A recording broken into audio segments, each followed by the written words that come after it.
to say for now. It's very close between Ferrari and us, I think, and maybe some other team might be there as well.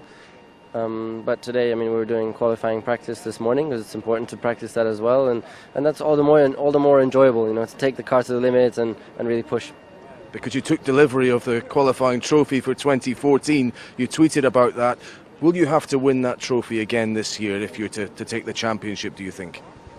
Not necessarily, but for sure I have to do well in qualifying, yes. To beat Lewis, I have to do pretty well in everything, really, for sure, because his level is very, very high, you know, he's doing a great job, so qualifying is going to be important.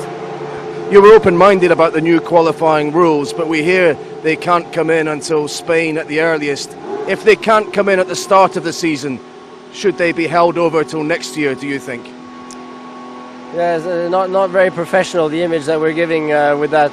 We're going back and forth. Anyways, it's not such a major change, so it's good that we're thinking about it, and I think it's important to get them to bring them in as soon as possible.